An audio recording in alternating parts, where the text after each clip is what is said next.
자, 계속 가봅시다. 예, 지난 시간이 휴일이어서 되게 오랜만에 보는 것 같은데 계속 가봅니다. 제 기억으로는 우리가 인조라는 임금까지 공부를 했던 걸로 기억이 나요. 그죠? 인조 때는 딴 게 없죠. 뭐가 제일 중요해요? 대외관계가 제일 중요합니다. 인조라는 임금 자체가, 인조는 모든 것을 부정하죠. 누구의 모든 것을? 광해군의 모든 것을 부정한다, 이렇게 보시면 돼요. 왜냐하면 정권의 태생 자체가 인조 반정이라는 쿠데타를 통해서 성공했으니까 반정이겠죠. 반정은 무슨 말이야? 돌이킬 반자예요. 정은 뭐야? 발을 정자잖아. 발을 정자 되게 좋은 글자죠. 임정은 할 때도 발을 정자를 쓰거든요. 그래서 올바른 곳으로 되돌린다, 돌이킨다, 이런 뜻이에요. 그러니까 성공했으니까 반정이고, 실패하면 뭐겠습니까? 쿠데타고요. 실패했으면 무슨 죄로? 이건 뭐야? 반역죄. 역적입니다. 이건 역적주의 역적이죠. 그래서 성공했다 보니까 광해군은 모든 걸 뒤집을 수밖에 없었고, 그 모든 것은 결국 뭐야? 대내적인 것, 대외적인 것 전부 다 어때요? 포함하는 거고, 특히 대외 정책에서 이제 후금과 사이가 나빠지게 되면서 정묘호란과 병자호란 초래했고, 그래서 우리 역사에서, 제 기억으로 우리 역사에서 딱 한 번이야. 지난번에도 말씀드렸겠지만, 싸우다가 지면 죽을 수는 있는 거잖아요. 근데 죽는 것보다 더한 치욕 아닌가요? 큰절 생각해봐. 큰절 3번 하고 머리 대가리 찍고 뭐 이런 거는 9번이나 머리 찍는 거, 우리 한국사 공부 많이 봤지만 이런 얘기 들어본 적 없죠. 깔끔하게 어때요? 화살 맞아 죽는 경우 많았지 뭐. 고국 원앙 어때요 이제. 근초공황 하다가 근구수 아들이지만 죽었잖아요. 그죠? 그러니까 그런 경우는 굉장히 많죠. 근데 이런 경우는 저도 처음이고, 어느 누구도 이런 개꼬라지를 당하지는 않았어요. 그러니까 이거에 대한 그 충격은 우리의 상상보다는 훨씬 더 컸을 겁니다. 당시 사람들은요. 또 하나, 그 상대편이 우리가 인정할 수 있는 중화였다면 그래도 어때요? 그럴 수 있는 거지.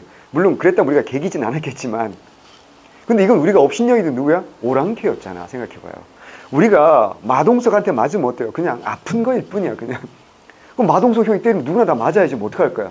근데 길 가다가 초딩한테 돌려차기 맞아서 턱이 돌아가면, 그리고 지갑 뺏기면, 이건 아픈 것도 아픈 거지 뭐 어때요? 이 쪽팔린 게 더 심각한. 그러니까 이거는 또 하나 말씀드렸지만, 조선은 누가 세운 나라다? 사대부가, 이게 명심해야 돼. 사대부가 세운 나라고, 의리와 명분을 목숨보다 더 중요시하는 나라가 조선이라는 나라인데, 우리는 작은 중화 소중화인데, 오랑캐 어때요? 원래대로 어떻게 해야 돼? 의리 명분을 지킬 거면. 싸우다가 어때요? 다 죽었어야 되지. 그게 뭐야? 척화 주전론자들의 주장이야. 김상원 이런 사람들의 주장이잖아. 근데 어때요? 싸우다가 결국 뭐 했어? 항복을 해버린 거야. 여기서 여러분 알아야 되겠어. 그래서 이때부터 이 인조 정권부터는 오랑캐에게 무릎 꿇은 정권이기 때문에 진정한 선비는 이 오랑캐에게 무릎 꿇은 정권에 나아가지 않겠다. 그러면서 관직에 나아가지 않는 선비들이 많이 나와요. 그 중에서도 학파의 두목급이면 더 그럴 수 있지 않겠습니까? 학파의 두목이면 내가 제자들에게 의리 명분을 열라 가르치는데, 내가 어때요? 공부 좀 했다고 그 오랑캐에게 무릎 꿇은 정권에 나가서 벼슬을 한다. 이거 논리적 모순 아닌가? 그래서 이때 나온 말이 뭐라고요? 사림의 우두머리인데 관직에 진출하지 않고 제이하에 머물러 있는 학파의 두목, 살림이라고 말하는 거예요. 그러니까 살림이란 말이 이제 구체적으로 어떻게 이제 나오는지 이제 아시겠죠, 그죠? 이런 거 머릿속에 기억을 하셔야 됩니다. 그러다가 이제 인조는 1623년에 왕이 됐다가 1649년까지 별로 한 것도 없이 처맞고 굴욕만 당하고 어때요? 죽어요. 그 다음에 이제 여러분, 이제 누구야? 이제 효종인데, 자, 이 효종은 좀 중요한 왕이고, 뭐 조선시대 왕들은 전부 다 단독 출대가 됩니다. 단독 출제가 되는데, 효종 때 가장 중요한 주제는 뭐죠?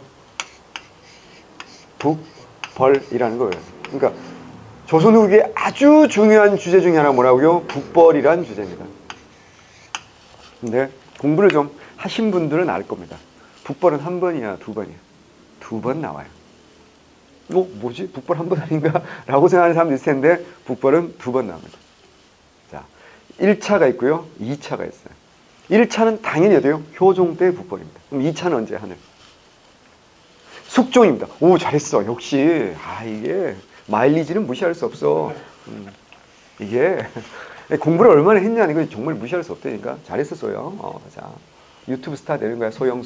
자, 잘했어. 아우, 훌륭, 잘했어. 숙종 때.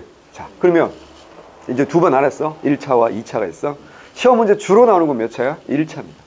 근데 가끔 나오죠. 2차도 가끔 나올 수 있어요. 자, 뭐가 다를까요? 왕이 다르다. 그딴 소리 하지 말고. 주체가 달라요. 뭔 운동을 할 때는 어때요? 누가 중심되는 세력이 있을 거 아니야. 세력과 인물이 있을 거라고. 자, 이때는 누구? 어떤 붕당이 중심이 될까요? 서인이 중심입니다. 외우셔야 됩니다. 서인이요. 그럼 2차도 나온다니까? 숙종 때. 이건 누굴까요? 누구라고? 어디서 들어보긴 했는데 윤까지는 한 글자를 맞췄는데 뒤에 글자 틀렸어. 잘했어. 잘했어. 오, 훌륭하다. 야, 그 정도 아는 게 어디야. 넌 합격합니다. 예, 합격합니다. 하늘은요, 조금 더 해야 돼요. 뭔 소리냐면, 그러니까 쉽게 생각하면 있잖아. 이거 서인이고, 서인의 주류가 나중에 뭐야? 노론이 되니까. 걔네들이 꾸준히 했을 것 같잖아. 그게 아니라는 거야. 그래서 여러분을 헛갈리게 하는 거야. 윤희는 붕당이 어디야? 남인이. 윤희는 붕당이 남인이니까. 그래서 숙종 때는 윤휴라는 형님이 남인이었던 윤휴가 숙종 때 권력을 잡아요. 숙종 초예요. 뭐 이제 이따가 공부할 테니까. 그때 남인이 청나라의 정세 변화가 일어납니다. 이거 이제 시간이 되면 설명할게요. 그걸 이용해서 하는데, 요때는 자, 서인이 중심인데, 자, 구체적으로 합시다. 우리는 시험 문제를 잘 맞추려면 이때 서인이 누군 줄 알아야 돼. 누구야? 송시열. 송시열과 송준길 합해서 양송이라고도 하죠. 그리고 실제로 군사 책임자는 이완대장 뭐 이런 사람이에요. 근데 2016년 사회복지에서 이게 뭐가 나왔냐? 임경업이라는 사람이 나왔다고. 임경업은 아니야. 왜 아니냐? 임경업은 인조 때 죽어. 임경업은 뭐 하던 사람이냐면 병자호란 때 백마산성을 지키고 있던 사람이에요. 그래서 청태종이 임경업이 워낙에 무서운 장군이니까 그 백마산성을 바이패스, 우회해서 박살내지 않고 돌아서 와서 서울로 왔단 말이지. 그래서 남한산성을 포위해버린 거 아니에요. 그래서 임경업이 살아있었으면 아마 했을 겁니다. 하지만 이미 어떻게 죽었기 때문에 임경업이 아니었다고. 그래서 누구라고요? 송시열, 송준길, 그리고 이완, 이런 사람이었어요. 그러니까 이런 문제를 내면 어때요? 사실은 어려울 수밖에 없지. 어려울 수밖에 없는데 기출문제를 이미 한번 나왔으니까 우리 머릿속에 기억을 해둘 필요가 있다라는 겁니다. 자, 그럼 진짜 중요한 사람 누굴까? 송시열이고요. 혹시 허생전 보면 이완대장 나오는데 허생전 안 읽어봤나? 북벌을 추구할 때 이완이 허생을 찾아가지고 어떻게 하면 북벌을 할 수 있겠어 물어보잖아. 그러니까 허생이 뭐라 그래? 니네 뭐 백성들이 지금 굶주리고 있는데 그 북벌이 내수냐? 그 쌀 같은 거 다 풀어가지고 백성들 먹이고 백성들이 먹고 살만해야 되는 거 아니냐? 그러자 이완이가 그러면 군량미를 다 백성들 먹여버리면 전쟁을 어떻게 하면 막 이러고 말을 안 듣고 돌아갔다가 한참 있다가 다시 그 집에 와보니까 허생은 없고 뭐 책만 하나 덩그러니 남아있다는 둥 뭐 이런 그런 허생전 안 읽어봤어요? 예. 안 읽어봐도 돼요. 예. 뭐 세상에 모든 책을 다 읽어볼 수는 없는 거니까 그래도 웬만하면 읽어보는데 어쨌거나 자 그래서 송시열이라는 사람은요 외우셔야 됩니다. 앞으로 송시열은 앞으로 송자라고 외워야 돼. 그래서 송시열의 문집은 놀랍게도 송자대전입니다. 우리가 주자의 문집이 주자대전이거든요. 어마어마합니다. 그러면 지난번에 한번 얘기했을 텐데 우리나라에 수도 없이 많은 유학자가 있잖아. 근데 자가 무슨 말인지 알죠? 공자, 맹자, 순자가 전부 다 형제는 아니잖아요. 그지? 전부 다 뭐라고? 본명은 다 따로 있는데 공자의 본명 공구 아니에요. 순자는 순황이고요. 막 이래요. 주자는요. 되게 여성스러워 주희야. 근데 뭐야 다 선생님이라고 높여주는 거 맞잖아요. 그죠? 근데 우리나라는 굉장히 많은 학자가 있는데 아무도 이렇게 자로 높여 부르는 사람이 아무도 없죠. 뭐 안양선생님은 그냥 안자 좀 이상하긴 하고 이황이가 훨씬 더 훌륭한 학자인데 이자 이것도 이상해요. 임종원도 훌륭한 사람인데 임자 그럼 너무 이상하지 않니? 자 그래서 근데 송시열은 송자야. 이거 어마어마한 거예요. 그럼 왜 그럴까요? 학문적 없죠. 근데 송시열의 철학에 대해서 우리가 들어본 적 있어 없어? 없잖아. 이게 놀랍지 않나요? 이 정도로 훌륭한 학자면 이제 예를 들어서 이황 이 같은 거야. 딱 생각나는 게 뭐야? 줄이라든가 주기라든가 뭐 이렇게 생각나야 되잖아. 원효 스님 같으면 어때요? 이제 뭐 화쟁사상이라든가 일심사상 뭐 이런 거 생각나야 되고 하물며 의상도 어때요? 화엄일승 법교도 뭐 이런 거 생각나야 되고 아니 의천이 뭐야? 교관겸수 진울이 뭐야? 정예쌍수 도노점수 뭐 이런 게 하다못해 해심도 뭐야? 유불일치설 아니 이 정도면 철학자잖아요. 그죠? 학자잖아. 그럼 뭐 그 주장이 어때요? 딱 나와야 될 거 아니야. 근데 송시열에 대해서 우리가 어때요? 공부를 많이 했잖아. 그런데도 불구하고 어때요? 없어. 뭐 철학이 없다는 뜻이야. 근데도 불구하고 어때요? 이렇게 공자, 맹자, 주자급으로 높이 평가받았다는 얘기는 무슨 말일까요? 그는 철학이 높았다기보다는 뭐가 셌다는 얘기야? 정치적 힘이 셌다는 얘기야. 그래서 그 세력이 송시열 세력이 송시열을 공자와 맹자급으로 만들어버린 이유 아시겠어요 혹시? 내가 붕당 정치 계속 설명하면서 뭐 했어? 붕당 정치는 학파 플러스 정파, 정파 플러스 학파라 그랬잖아. 그럼 뭐야? 우리 선생님이 얼마나 대단하냐에 따라서 우리 붕당이 뭐가 결정되는 거야? 파워가 결정되는 거야. 생각을 해봐. 그러면 우리 선생님이 공자, 맹자, 주자급이면 우리도 어때요? 당연히 누가 공자, 맹자, 주자급이면 우리 붕당이 당연히 뭐야? 진리인 거지. 학문이 어때요? 최고인 거지. 학문이 최고니까 뭐야 돼? 우리가 뭐야? 권력을 잡아야 되는 거지. 그러니까 봐봐. 이거 하나만 봐도 조선 후기에 누가 권력을 잡았을지는 뻔하게 보이는 거야. 무조건 누구야? 서인. 조선 후기 권력은 300년 동안 뭐라고요? 서인이야. 그 서인이 갈라졌었대요. 워낙 힘이 세니까 지들끼리 또 갈라지는 거야. 그게 뭐야? 노론과 소론이잖아. 그잖아. 노론과 소론 중에서 다수가 뭐야? 노론인 거야. 그러니까 조선 후기 붕당정치는 한마디로 말하면 뭐야? 서인과 노론. 그리고 이제 나중에 가서는 노론 또 주류는 뭐야? 시파와 벽파로 나눌 때 뭐야? 벽파. 이게 조선 후기 붕당의 주류야. 그러니까 진해의 두목님 뭐야? 송시열 어때? 이렇게까지 높일 수가 있는 거야. 별것도 아닌데 이 사람 내가 보기에는. 그럼 송시열은 이렇게 높이 평가받는 이유가 송시열의 스승이 김장생이고 김장생의 스승이 바로 율곡이야. 그럼 생각해봐. 율곡이의 제자의 직계제자. 그러니까 이게 왜 중요하냐면 율곡이가 1584년에 죽었다고. 근데 송시열이 1603년생이거든. 그러니까 율곡이 죽고 20년 후에 태어난 사람이 송시열이야. 그러니까 직접 배울 일이 없어. 근데 율곡이의 제자에게, 직계 제자에게 바로 배운 사람이야. 그것도 오래도 안 배웠어. 딸랑 1년 배웠거든. 근데 이거 웃기는 거야. 이 학문의 세계에서 굉장히 중요한 거거든. 이게 서열이 딱 정해지는 겁니다. 서열이. 그러니까 송시열은 어마어마한 파워를 가지고 이 사람이 굉장히, 내가 볼 때 이 사람은 정치인이야. 아, 정치 한 10단쯤 되는 사람이야. 그래서 명심해야 돼. 조선 후기에 신하 중에 가장 정치적으로 중요한 사람 한 사람을 꼽으면 누구야? 송시열입니다. 두 말 할 것도 송시열이야. 여러분 생각에 조선 후기 학자 중에 제일 시험 잘 나온 사람 누구야? 정약용이라고 생각하잖아. 맞아요. 그 틀린 말 아닌데. 근데 정약용은 관리와 학자로 생활한 건 18년밖에 안 돼. 그러니까 정약용이 유명해진 건 뭐 때문이야, 사실은. 귀양 가서 뭐야? 책을 많이 줘서 유명해진 거지. 그러지 않나? 정약용이 정조의 총애를 받았던 건 맞지만 오히려 그때는 특별히 한 게 별로 없지. 뭐 배다리 만들고 뭐 이런 거 말고 별로 한 게 없다고요. 근데 이제 유배 가가지고 18년 동안 유배 생활하고 그러면서 엄청나게 많은 책을 쓴 거지. 왜? 백수니까. 생각해봐. 현직 관료면 처리해야 될 업무가 얼마나 많습니까? 생각해보세요. 그러니까 저술 활동하기가 힘들죠. 누구 보면 아는 줄 알아요? 유시민 보세요. 유시민이 국회의원하고 보건복지부 장관할 때 생각해봐요. 한 10년 정치했거든요. 그때는 책을 써 못 써. 못 쓰지. 근데 그전에도 유시민은 뭐였고요? 작가였고요. 거꾸로 읽는 세계사라는 책이 유시민이 아마 거의 초반기에 쓴 책인데 재밌는 책입니다. 나중에 한번 읽어보시면 좋은데 그때는 그게 처음 나와서 되게 파격적인 책이었어요. 굉장히.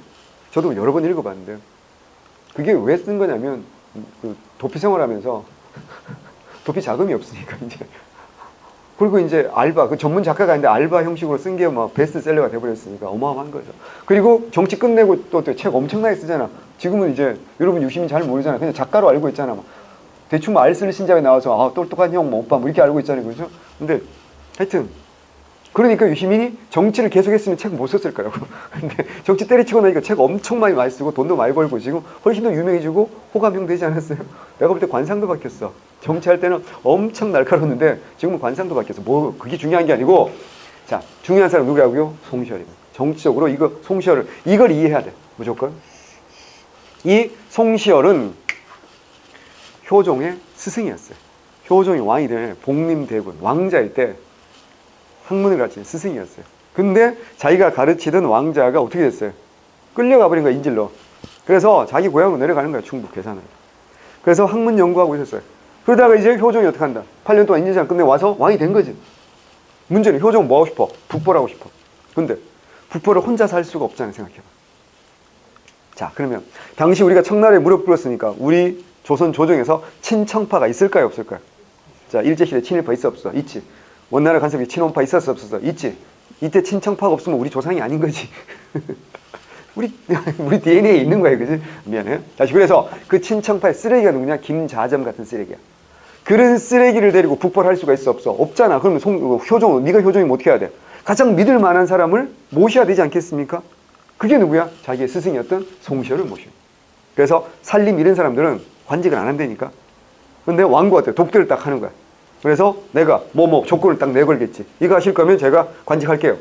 이래서 딱 첫 번째 등용되는 게 구품 아니다? 우리처럼 구급하는 게 아니야. 처음에 딱 등용될 때 사품으로 등용돼. 근데 관직은 처음 등용되니까 사품이지만 1품, 2품도 여의정, 정승, 판서도 누구 눈치를 봐야 돼? 송시열 눈치를 봐야 돼. 자기 학파에서 자기보다 소입이 높아. 이게 송시열의 파워입니다. 자, 누가 송시열 외우셔야 됩니다. 굉장히 중요한 사람입니다. 북벌하면 송시열이고요. 하나 더. 근데 실제로 송시열은 북벌할 의지도 능력도 없었어요. 왜 그럴까요? 당시 청나라가 찌질해요, 잘 나가요? 어땠다 보세요. 효종은 1649년부터 1659년까지 딱 만 10년 동안 왕을 합니다. 그래서 만 40세 딱 죽어. 이때 잘 보세요. 17세기 중엽인데요. 지난번에도 얘기했을지도 모르는데 요새 학자, 박사, 오타쿠들은 별짓을 하는데 당시 교역량 이런 거 경제 지표를 가지고 1인당 GDP를 분석을 해냅니다. 1600년에 전 세계 1위는요. 인도 무굴 제국이었고요. 2위가 중국이었어요. 1700년에 1위는 중국이었고요. 청나라였고요. 2위가 인도 무굴 제국이었어요. 그럼 1600년에는 왜 중국이 아니고 인도냐? 1600년 봐봐. 뭐 할 때요? 명청교책이야. 그래서 그때 중국이 어때? 약한 거야. 그래서 인도 무굴 제국이 세계 넘버1이었던 거야. 그래도 중국이 혼란스러워도 넘버2야. 그럼 이때 영국, 프랑스 뭐 하고 있었니? 아무것도 아닌 거야. 독일이요. 수백 개로 쪼개진 그냥 조그만 나라. 그러니까 수백 개로 쪼개졌대. 수백 개. 한 300개로 쪼개졌어. 중세. 그러니까 내가 얘기했잖아. 유럽 이야기 보면 전부 다 왕자 공주가 다 나와. 왜 그러겠어요? 나라가 수도 없이 쪼개져 있으니까. 웬만하면 어때? 다 왕자고. 생각해. 백설공주, 잠자는 숲속의 공주. 전부 다 공주 아니에요? 요만하면 다 왕자. 요즘 우리나라 따지면 뭐야? 한 구청장쯤 되면 그냥 왕인 거야. 중요하지 않아. 그딴 건 중요하지 않고 나중에 애들한테, 자식들한테. 내가 뭔 얘기하고 싶은 거냐면 이때 청나라가 찌질하다 잘 나갔다? 엄청 잘 나갑니다. 우리가 싸우면 이겨야죠. 무조건 100점 100패입니다. 그러니까 이걸 송시열이 알아 몰라. 똘똘한 사람이 정치적으로 감각이 뛰어난 사람이니까. 그러면 실제로 북벌은 외쳐야 되는 것 이유는 뭘까요? 왜 북벌을 해야 돼? 아니 서인들이 인조반정을 주도했지. 그리고 뭐야? 친명배금을 주도했지. 그랬다고 어때요? 싸우자 또 주도했다고 어때요? 박살 났잖아. 그럼 누가 책임져야 돼? 당연히 권력 잡은 서인들이 책임져야 되는 거고. 이미 남인들은 기대하고 있지. 뭐 기대하고 있어? 이제 서인들이 물러날 것이니 우리가 어때요? 권력을 잡겠군. 우리가 이제 남인이 단독 집권하겠군. 라고 생각하고 있는 거야. 이때 송시열이 뭐라고 우기는 거야? 닥쳐라. 지금 우리는 뭐 할 때다? 우리끼리 분열할 때가 아니고 똘똘 뭉쳐서 뭐 하자? 북벌해야 된다. 라고 우기는 겁니다. 이거는 실제로 이거는 뭐야? 실제로 하는 것보다는 서인의 뭐 유지 수단이다? 정권 유지 수단에 불과해. 이게요. 교육부가 발행한 교과서에 잠깐 동안 요 문구가 들어갔었어요. 근데 빠졌어요, 곧. 왜 그러겠습니까? 반발하는 세력이 있으니까 빠졌겠죠. 이 후손들은 지금도 있을까요, 없을까요? 있어요. 송시열 후손들 어떻게 굉장히 많습니다. 그러니까 얘네들이 주장 뭐야? 아니다, 우리 할배는 진짜 북벌하려고 했다. 내가 볼 때는 송시열은 송자라기보다 버퍼링 송이야. 준비 중이야. 이 사람 효종 만나서요. 수, 기, 형가 네 글자만 무한재생 반복합니다. 수기, 몸을 수양하고 집안을 가지런하게 다스려야 된다. 그게 먼저다. 그런 다음에 뭐 해야 된다? 내적으로 먼저 준비가 된 다음에 북벌할 수 있다라는 거야. 근데 준비가 어때요? 안 됐어. 안 됐어. 뭐야? 버퍼링이지 뭐야. 그러니까 남에게 권력 주기 싫다? 우리가 중심에서 뭐 하겠다? 북벌하겠다. 이겁니다. 정권 유산이지. 플러스 북벌을 하려면 뭐가 있어야 돼? 손가락으로 할 수는 없는 거 아니야? 뭘 장악해야 돼? 그렇지. 군영을 장악하는 거야. 특히 북벌의 중심 군영이 있지. 이게 뭐라고요? 어영청. 5군영주에서 뭐가 제일 중심이야? 훈련도감이 제일 중심이긴 하지만 북벌의 중심지가 뭐야? 어영청이야. 어영청 2만 명. 원래 어영군으로 출발했거든요. 어영청 2만 명. 훈련도감 10,000명. 특히 어영청, 훈련도감 이런 데를 얘네들이 딱 장악합니다. 그리고요. 이 훈련도감에서 근대식 훈련법이라든가 서양의 훈련법, 대포 만드는 기술 이런 걸 가르쳐준 오빠들이 있어요. 이거 대회 관계할 때 나오거든요. 누구야? 벨테브레이. 그리고 누구야? 하멜. 어느 나라 오빠들? 네덜란드 오빠들. 히딩크의 선조들이란 얘기지. 이 형들이 우리나라 올라온 게 아니야. 어디 가려다가? 일본 가려다가 태풍이 불어가지고 제주도로 표류한 거야. 근데 벨테브레이 형은 정착을 굉장히 잘합니다. 1627년에 왔거든. 인조 때 왔거든. 정착을 굉장히 잘해서 박연이라는 우리나라 이름도 갖고 일남 일녀 낳고 정착 잘했어. 근데 27년 후에 하멜이라는 오빠가 또 혼자 아니고 동료들과 함께 밀려서 온 거지. 그래서 이제 벨테브레이가 나가서 물었잖아. 너 어디서 왔니? 뭐 이게 네덜란드 말로 해야 되는데 못하고 지난주에 했나? 했으면 말을 해야 될 거 아니야. 계속하면 이것도 했나? 아니요. 요것만 했나? 잠깐 얘기했나? 이건 안 했지, 그지? 요건 그래서 잊어버리고 말 그랬다는 기억은 나죠, 그죠? 어쨌건 이거 외우셔야 됩니다. 실제로 한 적은 있다 없다? 없다. 놀랍게도 관습적으로 군영의 대장은 후임자를 자기가 추천하고 갑니다. 그러니까 어때요? 서인들이 어때요? 계속 이걸 장악하는 거야. 그래서 오늘 공부하겠지만 개혁군주가 나오지. 누구야? 정조지. 조선의 군대 5군영을 믿을 수가 없어. 자기를 위해 충성하는 군대가 아니잖아. 서인의 군대잖아. 어떻게 해야 돼? 내 군대를 만들어야 되지. 그게 뭐라고? 장용영이라고. 그죠? 외워야 된다. 그래서 이게 중요한 겁니다. 더 놀라운 거 준비하기 위해서 북벌하기 위해서 연습 많이 했잖아. 근데 효종 때는요. 북벌은 해 못해. 못하고요. 뭐 해요? 오히려 나선 정벌을 해요. 1654년과 1658년에 변신이야. 트랜스포머지. 여기 얼마나 좋아. 원래는 북벌해야 될 군대를 어떻게 한다고요? 이게 나선이 뭐야? 러시아예요. 러시아를 한자로 나선이라고 표현했다고요. 그래서 이때 러시아가 남하 정책을 하고 있었단 말이야. 그러니까 청나라가 이걸 막아야 되는데 자기 혼자 막기가 힘든 거지. 그래서 우리 조선이 어때요? 조총수들을 여기 이제 북벌하려고 조총수들 열심히 모아서 훈련시켜놨단 말이야. 니네 꽤 한다? 니네 원래 총 좀 쏘잖아? 뭐 이러고 어때요? 도와달라고. 차출을 한 거지. 강제로 안 갈 수가 없는 거 아니야, 지금. 어때요? 그래서 트랜스포머, 변신. 뭐야? 변급과 신유. 자, 여기 좋지, 그지? 변신하잖아. 북벌해야 될 군대가 트랜스포머, 변신해가지고 뭐 했다고요? 러시아, 나선 정벌 했다. 조선 총수병들의 뛰어난 기량을 유감없이 보여주었다라는 거. 끝. 이게 효종. 효종이 빡이 치는 거야. 효종은요. 이런 것까지 모이셔야 되는데 효종은 정말 북벌의 목숨을 걸었어. 진짜 효종은 그랬어. 왜냐면 여러분 알다시피 인조의 첫 번째 아들은 누구였어? 소현세제. 두 번째 아들이 복림대군이었다. 그러니 원래는 누가 왕이 됐어야 돼? 형이 왕이 됐어야 되잖아. 둘째가 왕이 됐으니까 정통성이 사실은 없는 거야. 근데 이 둘은 원래는 사이가 굉장히 좋았어요. 둘 다 어때요? 아버지가 무릎 꿇고 절하는 거 직접 본 다음에 인질로 끌려갔단 말이에요. 그러니까 청나라 입장에서 아직은 그때가 명나라가 망하지 않았잖아요. 생각해봐요. 1637년 1월이면 명나라가 1644년이 돼야 망하거든요. 그러니까 인조라는 사람을 청나라는 믿을 수가 없겠지. 얘가 굶어 죽을 수 없어서 항복을 하는 척을 한 거지. 우리가 물러가면 어때요? 또다시 명과 손잡고 자기한테 개길 수도 모른다는 거죠. 당연한 의심이죠. 합리적인 의심이요. 그래서 절대 개길 수 없도록 가장 소중한 아들 둘을 데리고 가는 거야. 야, 후궁 데려가면 인조가 너무 좋아하지 않겠니? 새로운 걸그룹을 뽑아가지고 새로운 후궁 만들면 되잖아. 그래서 대체 불가 아들 둘을 다 인질로 데려가는 거야. 그래서 뭐하냐?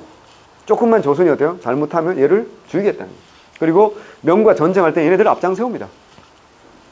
이때 복림대군이 형을 앞장 세우려고 하니까 내가 대신 형 대신 앞장 서겠다 라고 할 정도로 굉장히 사이가 좋았던 것 같아요. 문제는 뭐예요? 두 사람이 청나라에서 가서 그 다음에 어떻게 한다? 판단하는 게 달라진 거예요.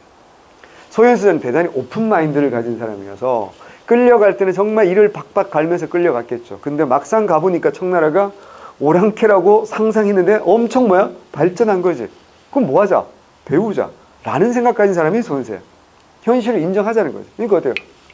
청나라 말도 좀 배우고 청나라 사람들하고 친해지겠지. 왜냐면 이거 외교잖아. 생각해봐. 굴욕이 아니라 외교. 어차피 내가 다음 왕 될 건데 얘들하고 어떻게 관계를 좋게 놓으면 훨씬 대외 관계가 부드러워지지 않겠냐. 이것도 했고 첫 번째. 두 번째, 이 사람이 진짜 잘한 게 뭐냐.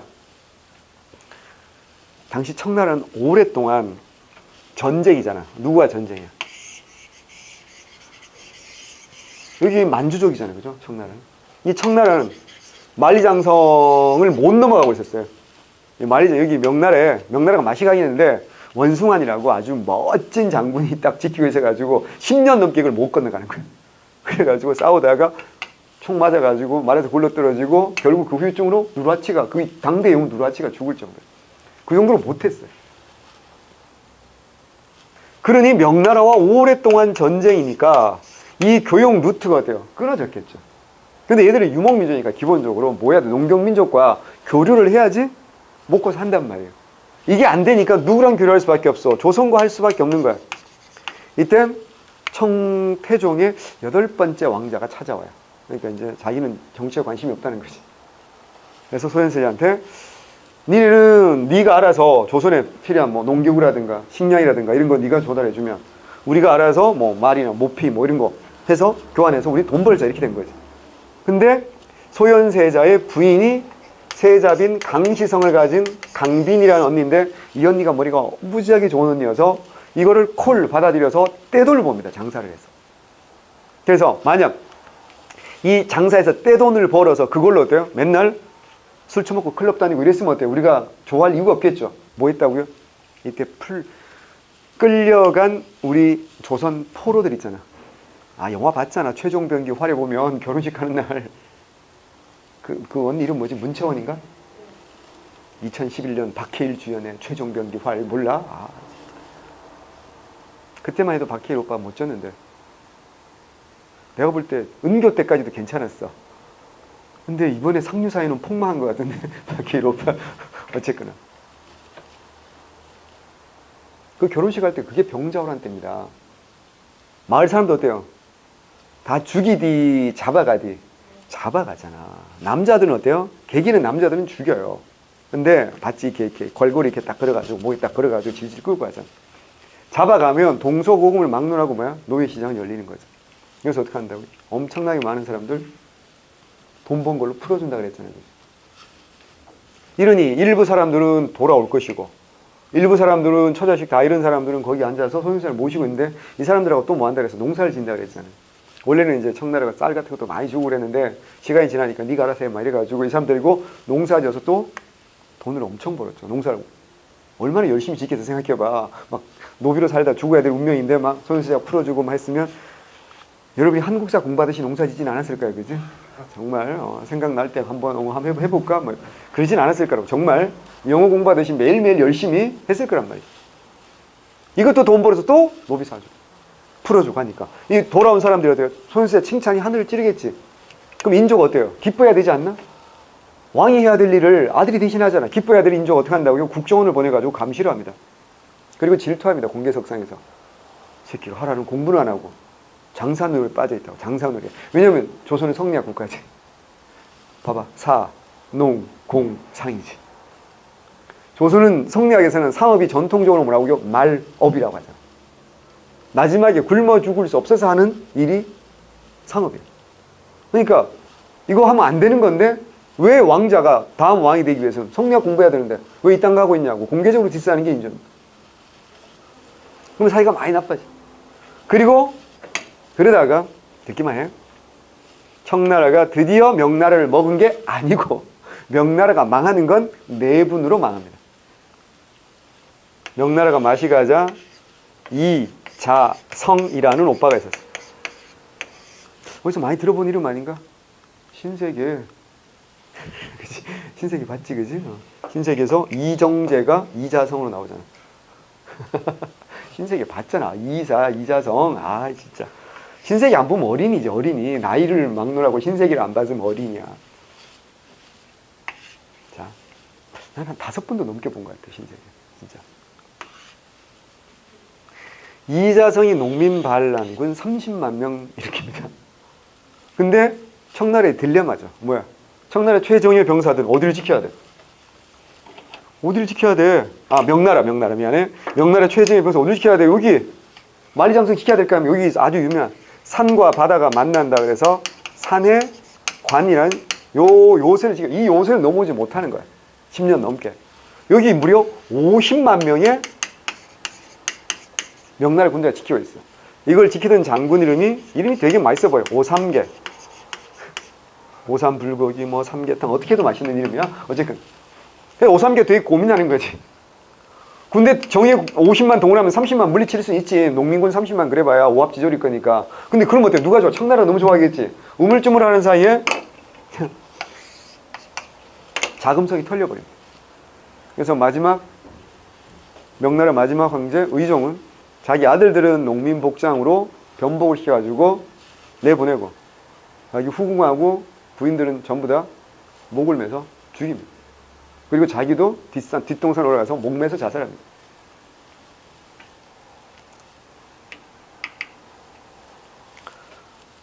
그래서 이제 명나라는 끝이 나는 거지. 여기서 뭘 알아야 되는 줄 알아? 이거 관련된 거. 임진왜란 때 우리를 도와준 황제가 누구야? 신종이지. 명나라 마지막 형제가 의종이야. 이제 명나라가 망했잖아. 얘들 제사 지내줄 사람이 없잖아. 어떻게 할까? 우리 조선이 대신 제사를 지내지. 그게 뭐야? 뭐? 그게 뭐야? 오, 많은 걸 알아. 역시 훌륭해. 잘하고 있어. 만동묘야. 그게 송시열의 뭐야? 화양동 성원에 만든 게 그게 뭐야? 만동묘고. 이게 정말 중요한 거기도 하고 어마어마. 서인들이 얼마나 교만한가를 보여주는 거야. 무슨 말이야? 이제 중화가 망했잖아. 중화가 망했는데 그 중화의 전통이 우리 조선으로 온 거야 이제. 그래서 그때부터 우리 조선은 소중화에서 앞에 소자를 떼는 거야. 아, 큰 집이 망했잖아. 이제 우리 조선이 뭐가 되는 거야? 오리지널 대중화가 되는 거야. 조선 자체가 중화가 되는 거야. 근데 그 전통을 누가 잇고 있다고? 서인들이 있는다는 뜻이잖아 지금. 그래서 송시열의 화양동 서원에다가 뭐 한다고요? 만동묘를 만드는 거라니까. 그럼 왕실은 기분이 더럽게 나쁘지 않겠니? 아니 왕실이 이어야지 그걸 왜 니네가 있니? 그래서 창덕궁에다가 큰 은혜 보답한다는 뭐도 만들어? 대보다는 왕실에서 만드는 거야. 그래서 지금 두 가지 다 얘기한 거야. 맞아. 소영은 두 가지 다 알아들은 거야. 그지? 이게 무슨 의미인지는 몰랐는데 열라 외우기는 했는데 이게 뭐지? 외우긴 했지만 무슨 뜻인지는 몰랐던 거야. 그래서 좀만 더 얘기할게요. 이게 서인과 노론들의 송시열의 파워를 보여주는 거야. 이게 만동묘라는 게. 그래서 세두정치 끝나고 왕권을 다시 강화하는 누구야? 흥선대원군. 뭘 제일 먼저 해? 만동묘 어떻게 해야 돼? 없애야 되는 거야. 그게 뭘 상징하는 거야? 그게 왕권관을 상징하는 것 중에 하나란 말이야. 아이 대보단이 있는데 니네가 뭔데 만동묘에서 제사를 또 지내? 욕하고 싶었는데 참았어. 흥선대원군은 빙의가 된다면 그런 뜻이란 말이지. 그걸 알아야 흥선대원군이 다음 하겠지. 흥선대원군이 싸운 대상은 여러분은 그냥 양반이라고 생각하면 틀리는 거야. 흥선대원군은 양반과 싸운 게 아니야. 그럼 양반 중에서도 남인들은 우대를 해줬는데 태산은 깎아내리고 남대문을 3층 높이로 세운다 그랬잖아. 흥선대원군이. 태산은 높은 산이지. 뭐야? 노론을 깎아내린다는 뜻이야. 왜 동대문인데 왜 남대문을 높여? 남인을 등용하겠다는 뜻이야. 왜? 남인은 이따 공부하겠지만 1694년 갑술황국 이후에 거의 몰락해서 힘이 없었잖아. 그럼 힘이 없어서 누구 세력이라는 얘기야? 서인들이 모든 권력을 독점했다는 얘기지. 그 중에서 뭐야? 노론과 소론. 그 중에서 누구야? 노론. 그 중에서 누구야? 벽파. 뭐 이랬단 말이야. 그래서 흥선대원군의 싸우는 대상은 기득권 중에 기득권이 누구야? 노론이었던 거야. 그래서 그걸 이해해. 그래서 뭐야? 노론의 정신적 지주 뭐야? 화양동 서원이고 뭐라고? 만동명. 이거 없애는 거야. 너무 많이 갔네? 근데 어차피 공부해야 될 거니까. 알아야 돼. 되게 중요한 거야. 흐름이란 게 이런 게 흐름이야. 그걸 알아야지. 무작정 외운다고 되는 게 아니니까. 다시. 그래서 고민하고 있던 오삼계는 여기를 그냥 지키고 있었어. 그래서 나라가 망해버린 거야. 그러면 이제 오삼계에게 주어진 선택은 둘 중 하나야. 이 농민 이자성을 황제로 모시고 명나라를 계속 이어갈 건지, 중화의 나라를. 아니면 얘랑 흥나라하고 손잡고 얘를 박살낼 건지 고민하고 있었어. 어느 편은 라인을 잘 타야 되는 거 아니야. 근데 이자성이가 고민을 덜어줘. 왜냐면 오삼계 여자를 잡아가 버려. 납치해가 버려. 오삼계가 선택을 굉장히 심플하게 해준 거지. 콜! 이러고 어떻게 한다? 산의 관문을 활짝 열어. 그래서 명나라 최정예 병사 50만 명과 청나라의 최정예 병사 8기병이 손을 잡고 밀고 와. 농민군 30만 어떻게 됐니?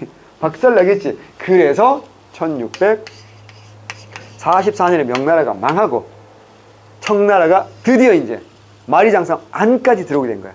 그리고 이 화북지역 정도까지는 직접 지배하고 요 남쪽 지역은 오삼계라든가 경계무라든가 상가희라든가 이런 애들한테 자치권을 준 거야. 이 자치권을 준 여기를 뭐라고 하면 번이라고 했던 거야. 그래서 큰 번이 3개 있었던 거야. 이걸 뭐라고? 3번. 이제 들어봤어. 3번. 근데 이건 좀 모순이지. 청나라 안에 뭐가 남아있는 거나 마찬가지야. 명나라가 남아있는 거나 마찬가지잖아. 그래서 청나라에서 아주 강한 황제가 나와. 이름 다 들어봤을 거야. 강희제. 들어봐야 되는데 강희제라는 황제가 나오니까 얘네들이 어때요? 청나라 힘이 강해지니까 얘네들의 자치권을 어때요? 빼앗으려고 하겠지. 그러자 애들이 갑자기 민족의식이 생기는 거지. 우리말로 하면 친일파였던 애들이 갑자기 어때요? 그 특권을 빼앗으려고 하죠. 대한독립 만세 외치는 거 똑같은 거지. 그래서 우리는 한족이야. 그리고 반란을 일으킨 거야. 그게 3번의 난이야. 그 무슨 말이야? 청나라 안에서 어때요? 옛날 명나라 세력과 청나라 세력이 갈등이 생긴 거지. 그게 언제냐? 그게 숙종 때야.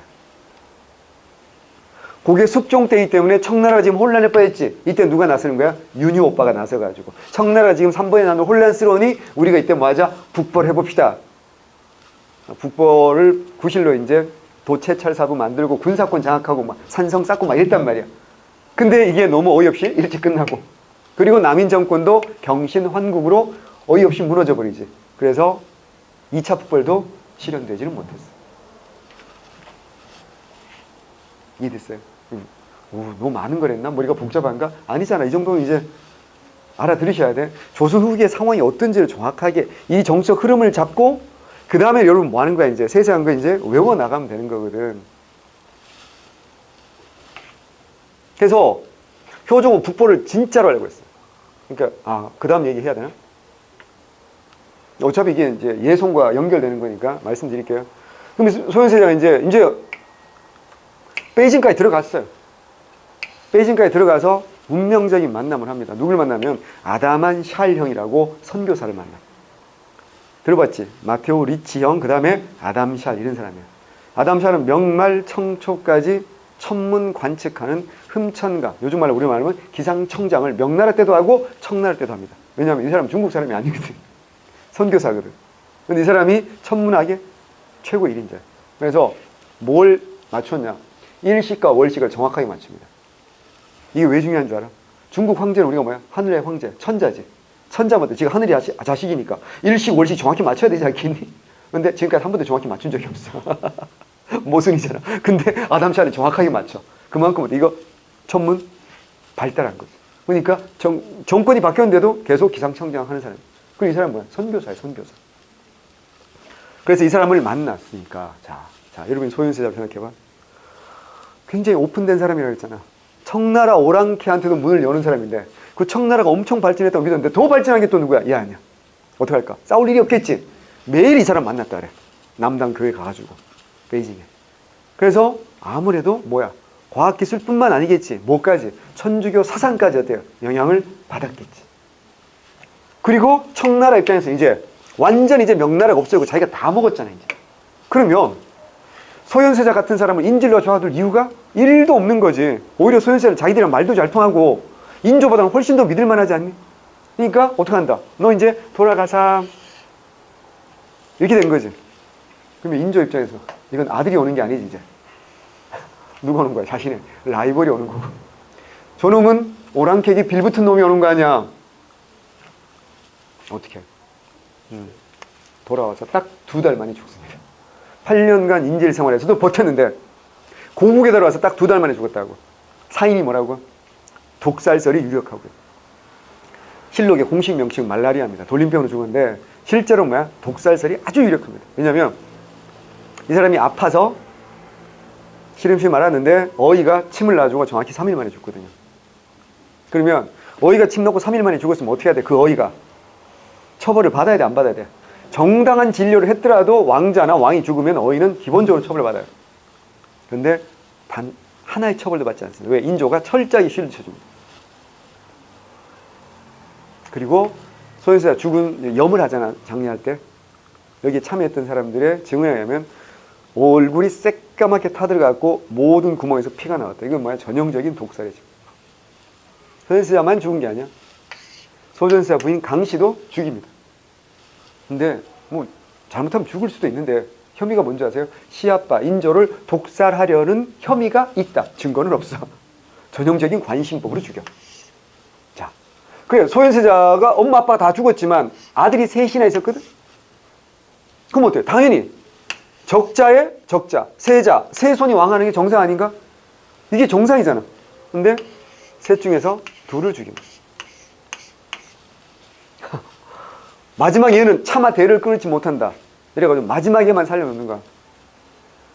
근데 이 마지막에도 쟤들 귀양 가거든. 그래서 얘들 귀양 가서 얘를 마저 죽이려는 세력과 얘라도 살려야 되겠다는 세력이 어때요? 막 싸우는 거야. 그래서 애 갓난애를 안고 막 도망가고 뒤에서 막 쫓아가고 막 이러지. 지난번 얘기했나? 이때 BGM이 깔리는 거야. 가슴을 대인 것처럼. 추노라는 드라마 보셨죠? 추노라는 드라마가 딱 요때를 배경으로 합니다. 그 제주도에서 갓난 애기 안고 달리고 쫓아가고 이 장면이 바로 요 아기야. 이걸 알고 봐야 재미있지. 너무 덕질인가? 어쨌거나 기억나는 건 오빠들이 막 식스팩 이거밖에 생각이 안 나지. 그러면 안 된다고. 자, 이런 상황에서 왕 된 게 누구야? 복림대군. 이게 누구라고요? 효준. 정통성이 없지. 형이 왕 되군가? 아니 뭐야? 조카가, 큰 조카가 왕이 됐어야 돼. 근데 복림대군이 왕이 됐어. 그럼 이 사람 뭐 해야 돼? 정통성 스스로 어때요? 만드는 수밖에 없어. 그게 뭐라고요? 북벌이. 그래서 굉장히 오버합니다. 하나만 더. 이 북벌은 자주적이다라고 말하면 틀립니다. 우리가 북벌하는 이유는요. 누구의 원수를 갚는 게 진짜 목적일까요?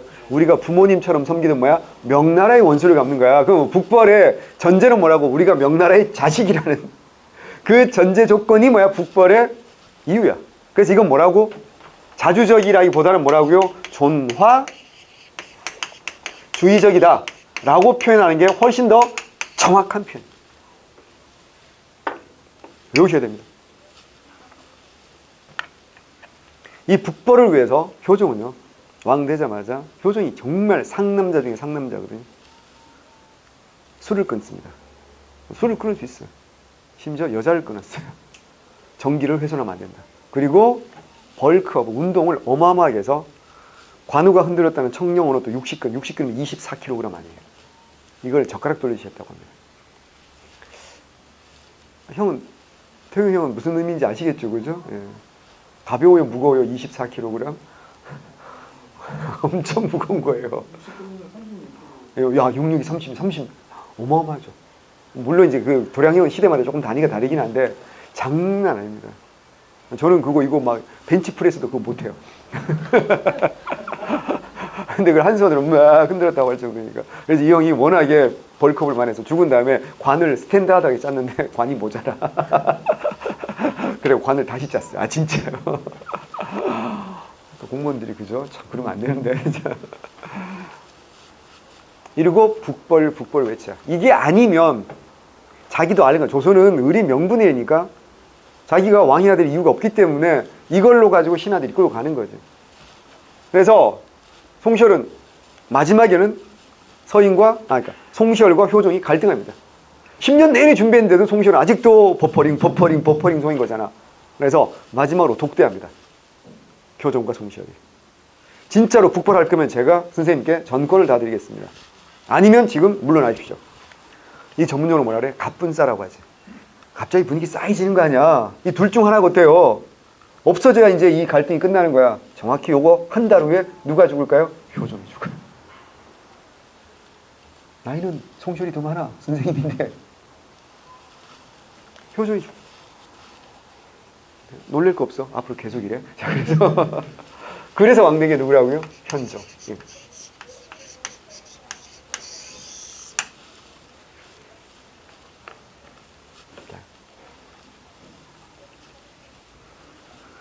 대외관계하고 효종만 1시간을 했네. 재밌다. 나는 재밌는데 좀만 쉬었다가 계속 할게요. 우리 재영이 형도 와야 되니까. 4시까지 하는 거 아니에요 저기? 4시 반. 4시 반까지야?